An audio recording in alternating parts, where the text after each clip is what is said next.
Happy New Year to you. I'm recording this on January the 1st, and I want to wish you all a Happy New Year. And I'm pretty sure that last night you kissed somebody, and I'm pretty sure that you thought about kissing somebody before you actually kissed them. I'm pretty sure also that you said things in front of other people last night to show your affection for a person, all in the midst of a public setting. And so when you're expressing yourself in those kind of circumstances on one of the biggest holidays of the year, what we're talking about today with social media is not really all that different. The idea of exposing relationships that you're having with other people and exposing those on public networks that you're connected to through your various social media platforms. And yet there are major differences as well. There are major differences with the way that people manage their relationships today because of social media. And so that's what this chapter is about. And I want to say right off the get-go that I really don't like two of the concepts that are used, although I do think that they're provocative in this chapter. One of them is plastic sexuality, which is a kind of sexuality that's expressed by social media that you gain from interacting with the photograph of a person or a video of the person rather than actually physically feeling the person. It's a plastic sexuality. I don't like that term because I think it indicates that it's less meaningful.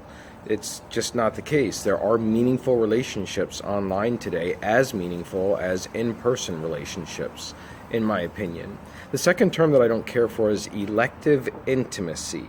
Elective intimacy is a term that the chapter uses to describe the way that we select the other people that we want to be involved with today, that we have much more selection than we ever had before, where we had to rely on the available people in our small town or the people who the family approved of. Today it's a whole different ballgame, but it doesn't mean that it is purely elective, I think, in the way that we choose the people that we're hoping to be intimate with, and some people we end up being intimate with and others that we don't. I don't think it's completely elective, as I will hope to get across in my comments today. So let's dig into some of the chapter concepts as we flow through this chapter, which I think is very interesting. And right off the get-go, I think, no, I already used that term once, but I think I should mention now that one of the central themes of this chapter is that social media allows people to manage emotions much better than they were able to manage those emotions before in the context of a relationship. You can hide when your heart is broken, or you can really, really show a person that your heart is broken using video, using posts, using emojis, getting other people to chime in on what you're saying and agree with you. All of these are new tools that we have to manage our emotions that we didn't have prior to social media in the context of relationships. One of the most important ways that people indicate their relationship with others and thereby make it public is the relationship status that's asked for by many social media platforms. And if you put something like "it's complicated," you are also using that platform to suggest something about yourself in a public way. It's also getting into managing yourself, as we've talked about in an earlier chapter, managing yourself online and your self-presentation. So relationship status and how quickly you change it after you break up with somebody, or how quickly you say that you're in a relationship with somebody without necessarily having an agreement from the other person on that. These are new dimensions that come into posting on social media and create anxieties that were not there before. In fact, the anxiety the book contends really comes from the, quote, infinite choices that people have today for using social media and really the internet in general to, quote, hook up with somebody, to be with somebody, either sexually or in a platonic way that is nonetheless intimate, or to have a partner, or to just find somebody. That there is, in theory, an infinite range of availabilities out there, because you can connect with anybody in the world theoretically. But in actual fact, we know that doesn't happen. And in fact, returning to a familiar theme, the book makes the case that most online relationships start offline. I'm not so sure if that's the case today, but they start offline, and also those relationships tend to be the one that last longer than ones purely started online. We know that social media today, that's a bird, I don't know where that's coming from, if you're wondering what that strange sound is. One of the ways that the book, I think, becomes very strong in this chapter is it talks about how romance has been exposed to public scrutiny differently on social media today. In the past, you would work up to it by introducing your mom or dad to somebody you're dating with and give them some chances to interact with each other, and hopefully it goes well, and then they get invited onto something that the family does, and they slowly make their way into the family like that, and then it becomes well known that you are an item. And part of that process involves people around you approving of who you're with. You've been told before that you've been in a relationship, in a bad relationship, I'm sure. Almost everybody has. And so this is the opposite of that. This is getting public scrutiny from your family, but also now, because of social media, getting public scrutiny from your friends.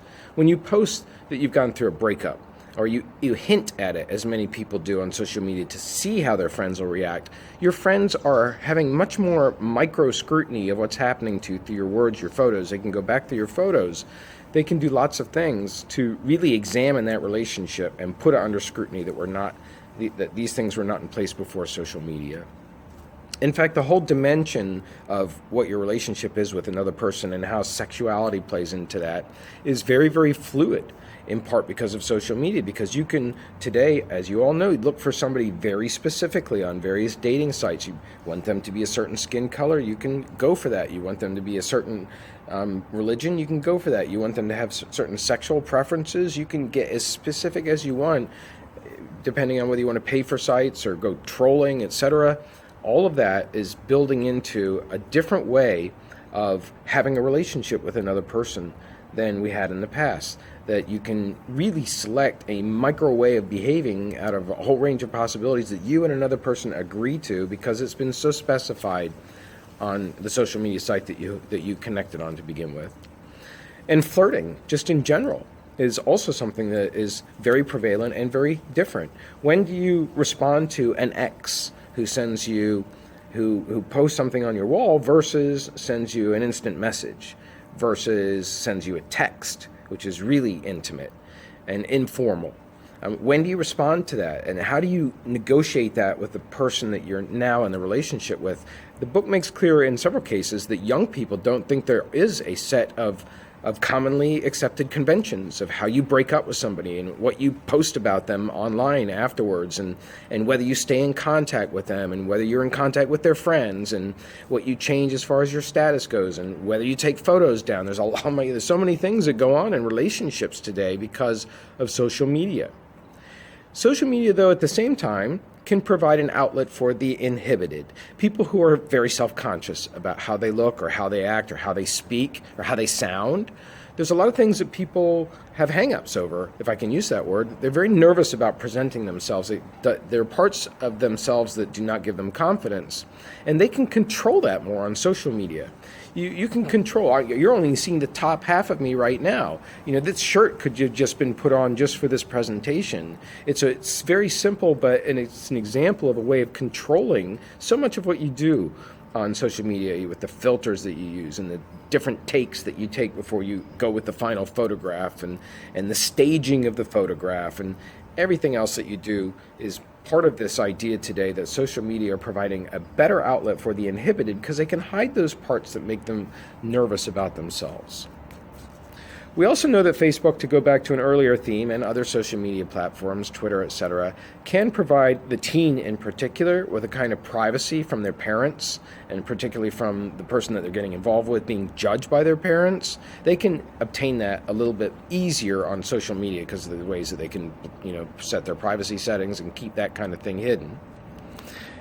There's also, though, the idea that couples today post their photos on random social media, in random social media posts. It can be as an attachment, it can be as a response to somebody else, it can be creating a meme out of it. It can be just posting a hello from New Year's Eve, as many of you, I'm sure, have received. My wife and I did it ourselves, but as I read through the material on this chapter, and I'm thinking to the photo that I posted of us with our New Year's Eve, Happy New Year's hats on it, it's a way of publicly exhibiting our marriage.